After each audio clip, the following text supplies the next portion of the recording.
Mandi dalam bahasa secara lugah yaitu mengalirkan air, ya, mengalirkan air ke suatu tempat.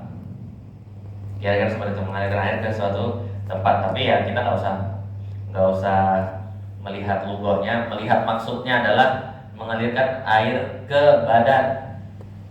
Mengalirkan air ke badan dengan niat yang khusus.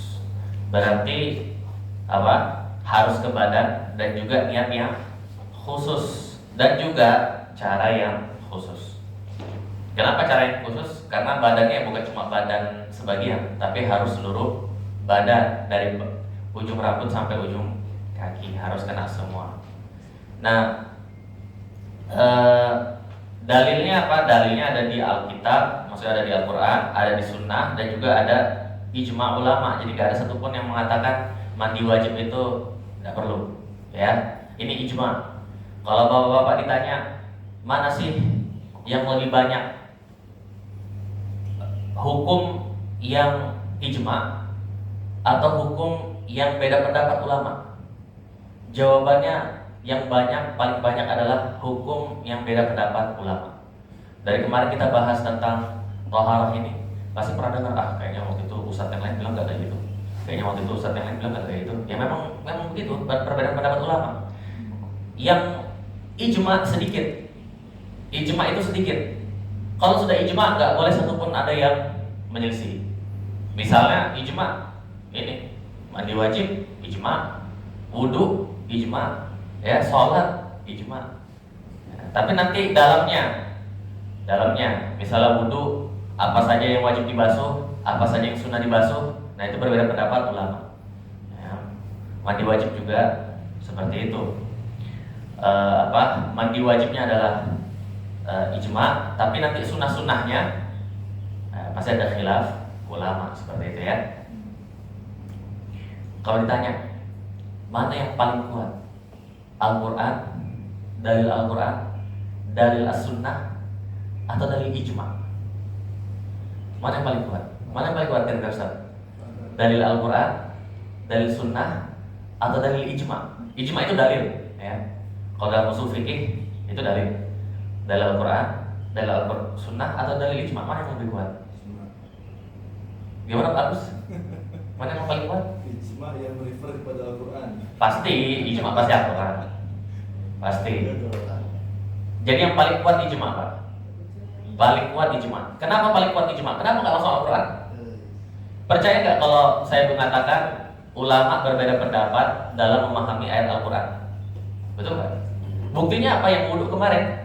Wudhu kemarin, ya ayyuhalladzina amanu idza qumtum ila sholati, jika kalian hendak salat faghsilu wujuhakum, maka basuhlah wajah kalian, wa aydiyakum ila marafiqi, dan tangan kalian sampai siku, wamsahu bi ru'usikum, dan basuhlah. Imam Syafi'i mengatakan sebagian kepala kalian, Imam Malik mengatakan seluruh kepala kalian. Padahal ayatnya sama. Itu bukan ijma. Bukan ijma. Apakah kepala dibasuh semua atau tidak, itu bukan ijma. Jadi Al-Quran memang dia yang tertinggi, pengambilan hukum yang tertinggi, tapi justru paling kuat ijma. Karena kalau sudah ijma gak ada satupun yang menyelisihi. Memahami ayatnya gak ada yang menyelisihi, memahami hadis juga tidak ada yang menyelisihi. Seperti itu.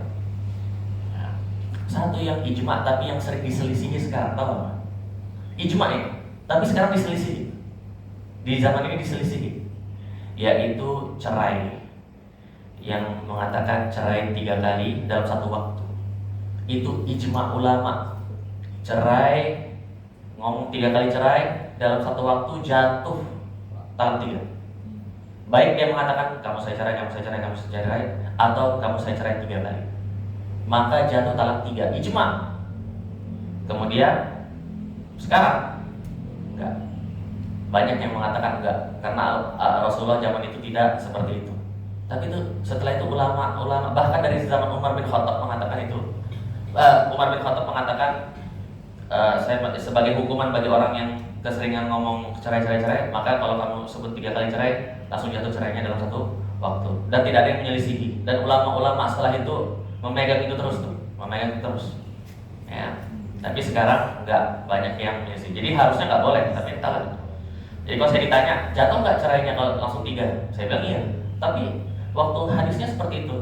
Tapi ijma'nya jatuh langsung 3. Nggak berani saya bilang, nggak itu salah, itu yang ijma' itu salah. Nggak bisa kita ngomong ijma' salah. Karena itu sudah ada apa ya? Ada nanti kalau di usul fikih itu. Ada nanti di usul fikih penjelasannya tentang maksumnya, maksum. Tahu maksum? Maksum itu artinya terbebas dari dosa. Maksumnya ijma'. Karena sudah sepakat semua itu. Ya. Jadi istilahnya nggak mungkin salah di sisi syariat. Wallahu a'lam. Sekarang dalilnya apa? Innallaha yuhibbut tawwabina wa yuhibbul mutatahhirin. Surat Al-Baqarah. Ya.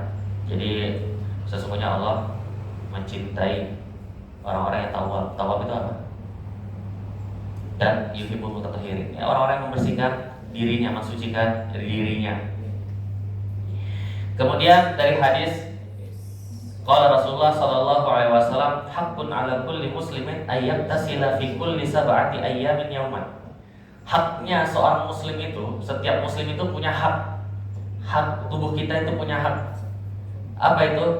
Untuk mandi setiap dalam 7 hari minimal 1 hari gitu ya.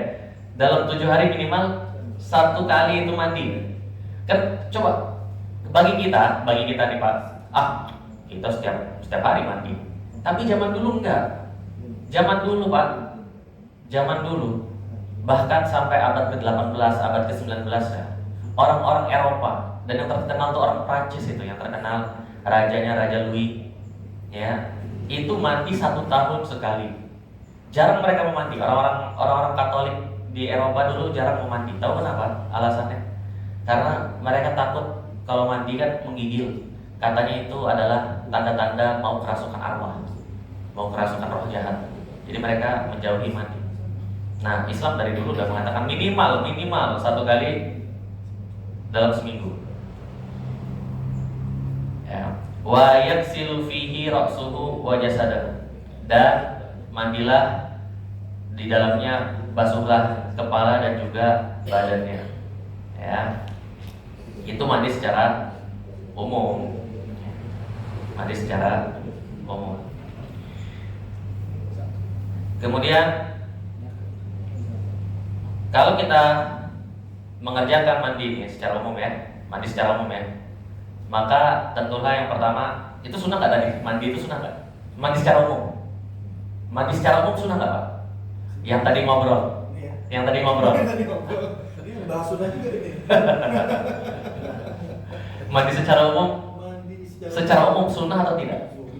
Tadi barusan kita sebut haknya seorang muslim minimal sekali dalam seminggu minimal. Berarti sunnah itu mandi biasa itu. Ya, apalagi kalau kita tahu nanti ke depannya hukum-hukum berikutnya. Misalnya tahu kan, dan kalau kita mau sholat berjamaah makruh makan apa? Bawang, sesuatu yang bau. Sesuatu yang bau. Kenapa sesuatu yang bau makruh? Mengganggu yang lain. Berarti orang yang nggak mandi, orang yang nggak mandi dan bau, berarti mengganggu orang lain. Artinya kalau dia mandi itu sunnah. Ya, kalau dia mandi itu sunnah. Kalau meninggalkan yang makruh itu sunnah. Jadi misalnya contohnya di depan sudah ada pete nih, apalagi kita suka pete jengkol ya. Terus nanti bentar lagi mau sholat, mau jamaah, dia tahan dulu. Dia meninggalkan makruh karena dia tahu itu adalah yang dimakruhkan, bukan karena dia benci, karena dia nggak suka, tapi dia meninggalkan karena dia ingat kalau ini makruh. Maka dia dapat pahala di situ. Nah begitu juga nanti mau sholat jamaah, mandi dulu maka dia dapat apa? Pahala. Itu sunnah itu, mandi biasa itu sunnah. Jadi hikmahnya mandi biasa ya sunnah. Tapi ingat Pak,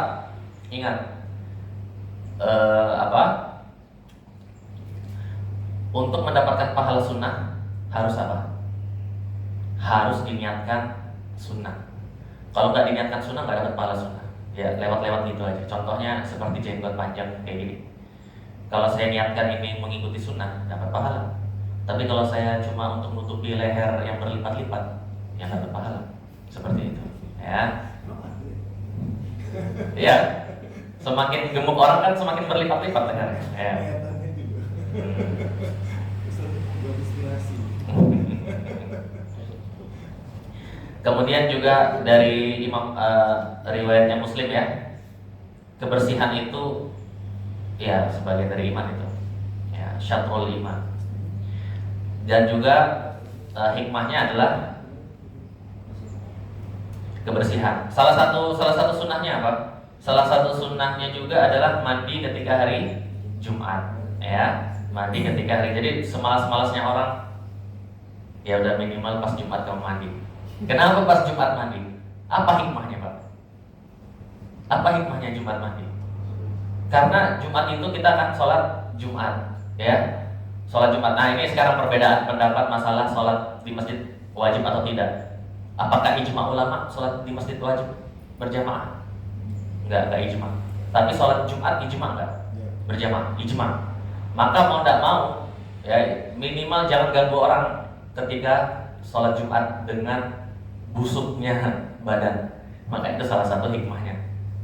Gitu. Jadi kalau malas-malasnya orang mandi, ya tapi kita alhamdulillah kita semua bersih ya. Apalagi karyawan kantoran, mau dipecat apa nggak mandi, ya.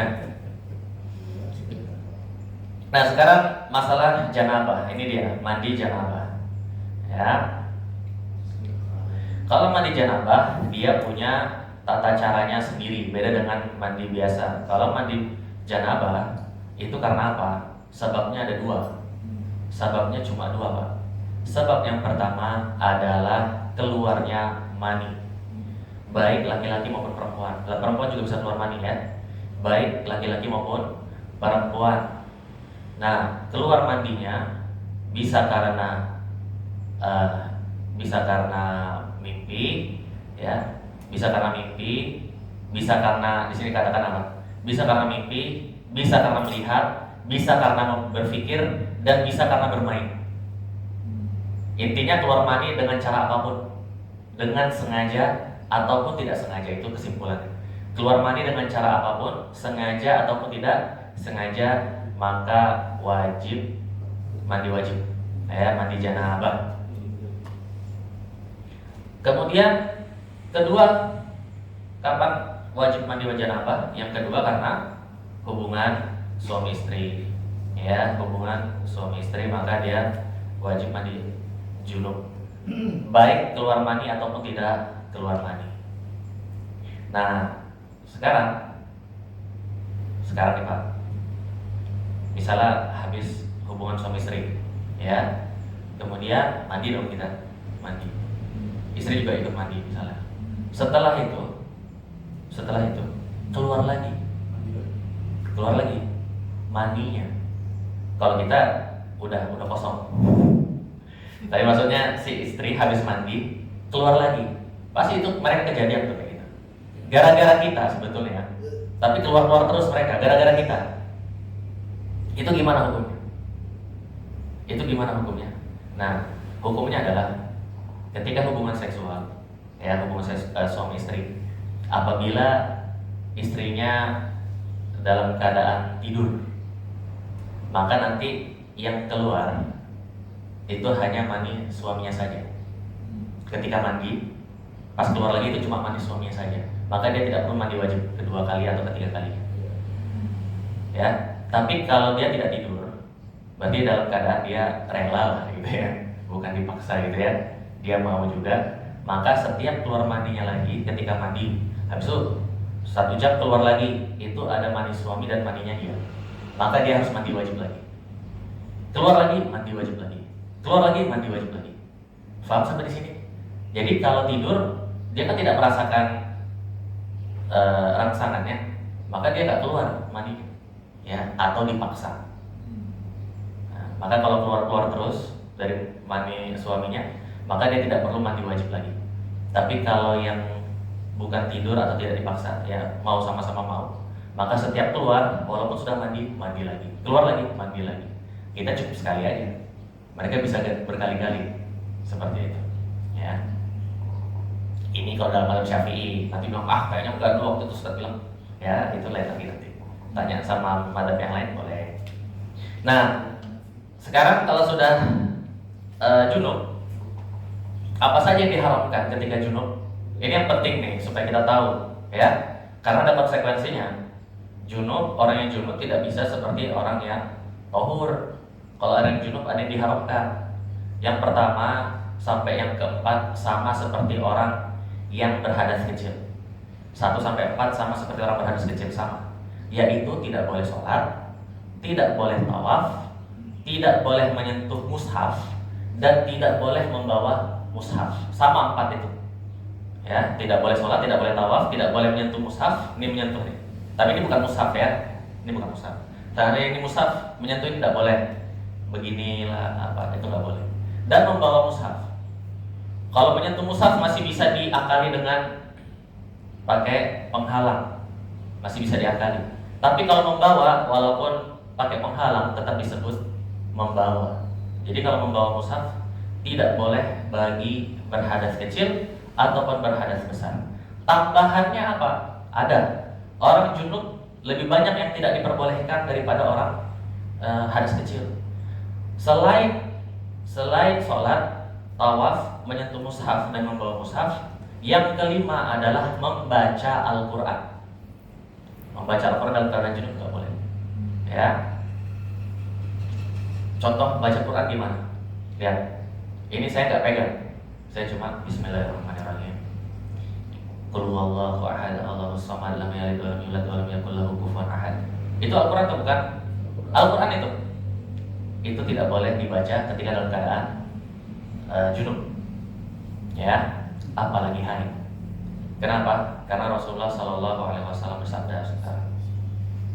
Sabdanya itu adalah, ya, la uhilla, bukan? Lupa. Ada nggak di sini dibuka? Sebentar ya. Ada nggak di sini tentang baca Quran? Rasulullah ini dia. La yaqra'u al-ha'idu walal junubu syai'an minal Qur'an.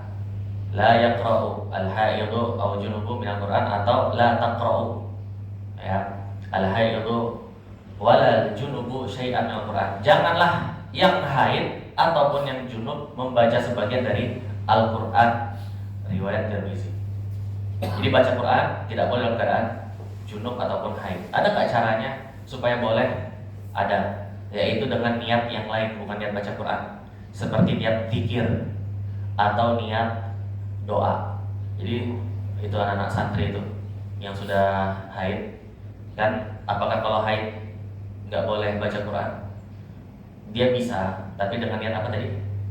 Zikir. Jadi sebelum dia mulai, dia niatnya zikir. Atau guru Al-Quran juga, ustazah-ustazah yang guru Al-Quran, sebelum dia ngajar, maka dia niatkan zikir. Jadi niat itu penting Pak ya. Cuma beda niat sudah beda itu hukum.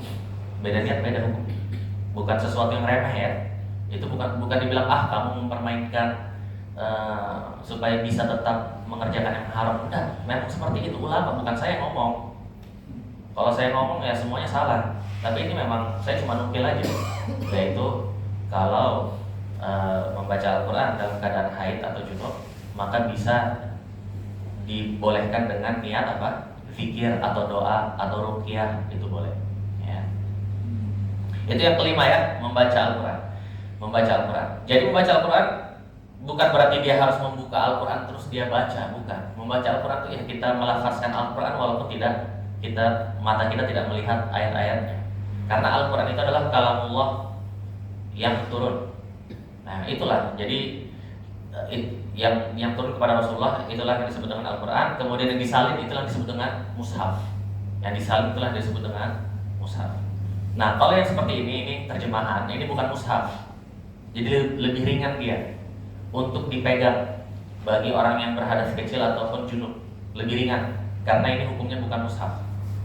Yang mushaf itu adalah betul-betul yang Al-Quran semua tulisannya yang disalin, itulah yang disebut dengan mushaf. Yang keenam apa? Bagi orang junub dan haid, ya kita ngomong junub dulu. Yang keenam bagi orang junub, tidak boleh berdiam di masjid. Ya, la uhillal masjida lihaidi walal junub. Itu dalilnya ya, sebentar ada Pak. La uhillal masjida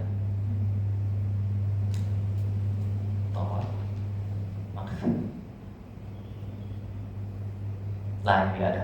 La uhillal masjida lihaidhi wala li junubin. La uhillal masjida lihaidhi wala li junubin. Tidaklah aku halalkan masjid bagi yang haid maupun yang junub. Tidak boleh berdiam di masjid. Contoh berdiam gimana? Ya kayak gini nih. Ini namanya berdiam. Tidak boleh dalam keadaan junub. Nah kadang-kadang dai itu, saya pernah lihat videonya juga atau pertanyaan dari orang. Nah, kalau yang haid gimana Ustaz? Katanya kalau selama tidak mengotori tidak apa-apa. Saya tanya balik. Dalilnya tadi aku tidak menghalalkan bagi orang yang haid maupun yang junub masjid gitu ya. Nggak boleh berdiam di masjid artinya. Sekarang kalau orang yang junub kayak laki-laki junub, dia motorin apa sekarang di masjid? Nggak motori apa-apa. Yang itu aja tidak boleh tinggal di masjid atau tidak boleh duduk di masjid dalam keadaan junub, apalagi yang haid kan gitu. Sekarang nih misalnya kita ada yang junub, aduh junub lupa.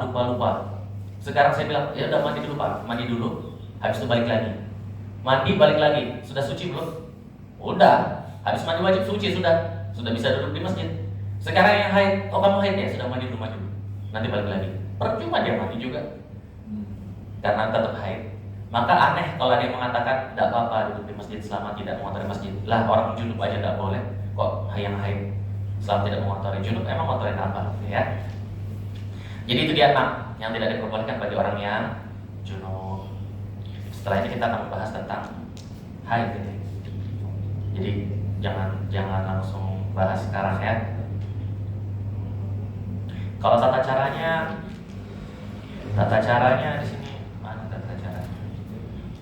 Tata caranya sebenarnya simpel Pak. Mandi wajib gimana tata caranya? Tata cara mandi wajib adalah membasuh atau membasahi seluruh tubuh. Membasahi seluruh tubuh dari ujung rambut sampai ujung kaki dengan niat mandi junub. Selesai. Loh, bukankah harus wudhu dulu? Harus cuci dulu kelamin dengan tangan kiri? Harus mulai dulu dengan tangan kanan? Enggak, itu sunnahnya. Tapi kalau yang wajibnya saja, mandi wajib itu sah apabila mengenai atau air mengenai seluruh tubuh dari ujung rambut sampai ujung kaki dengan niat mandi wajib. Dan selesai. Mau caranya gimana? Mau kaki dulu boleh, ya. Mau kaki dulu boleh, mau kepala dulu boleh, mau nyelam boleh, sambil nyelam renang, ya.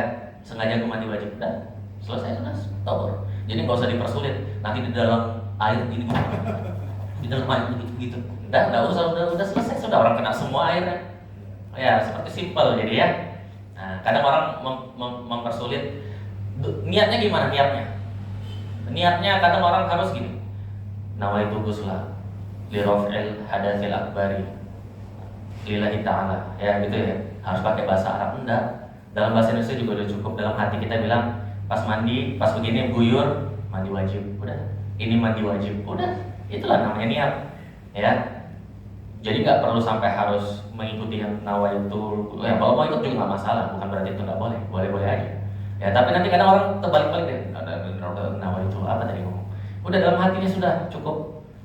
Ini mandi wajib. Udah itu namanya niat. Saya sering lihat itu pertanyaan orang tentang masalah niat kayaknya susah banget niat. Kalau mau jamak sholat niatnya gimana? Kalau mau ini niatnya gimana? Jadi seakan-akan niat itu adalah ucapannya itu gimana? Bacaannya itu gimana? Ya seperti apa bacaannya? Sebetulnya enggak. Niat itu yang dalam hati apa yang terbesit ketika mandi itu mandi wajib. Kalau mau jamak sholat gimana? Tinggal dalam niatnya aja. Sholat ini nanti ku jamak dengan sholat asar. Udah niat itu. Dalam hatinya bilang sholat ini nanti ku jamak dengan asar. Udah niat itu. Sholat zuhur ini ku jamak dengan asar. Udah. Baik di takbirnya ataupun pas lagi sholatnya. Simpel sebenarnya masalah niat itu. Jadi sampai sini insya Allah masalah orang yang junub ya. Jadi orang yang junub tidak boleh 6 hal. Tidak boleh apa tadi? Nggak boleh sholat, nggak boleh tawaf, nggak boleh menyentuh mushaf, nggak boleh membawa mushaf. Ya. Kemudian tidak boleh membaca Al-Quran dan tidak boleh berdiam di masjid. Caranya gimana untuk menghilangkan junubnya? Mandi, ya membasahi, bukan membasuh, membasahi. Jadi nggak perlu pakai tangan, nggak apa-apa. Membasahi seluruh tubuh dari ujung kepala sampai ujung kaki dengan niat apa? Mandi wajib. Selesai sampai sini. Ada yang mau bertanya?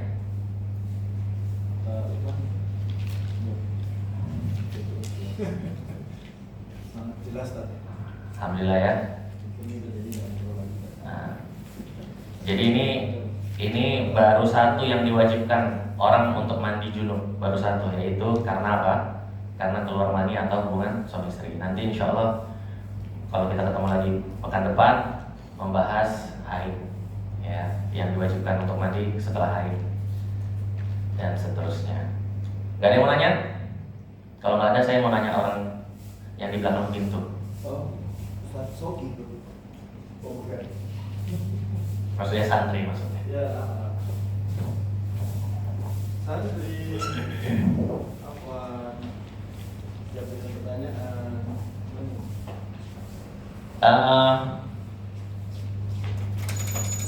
Pertanyaan pertama, apa sebab orang junub?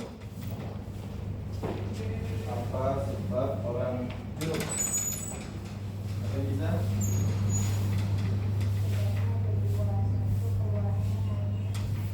Betul.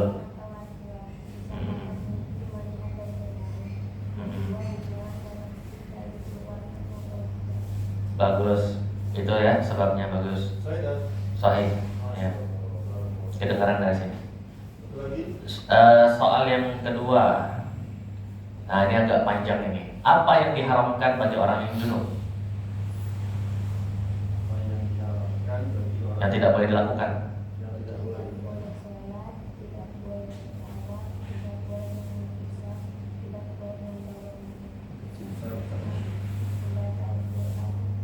tidak boleh. Berarti Bagus, barakallah. Sampai sini semoga bermanfaat. Kurang lebihnya mohon maaf. Subhanallah bihamdika asyhadu an la ilaha illa anta astaghfiruka wa atubu ilaik. Assalamualaikum warahmatullahi wabarakatuh. Waalaikumsalam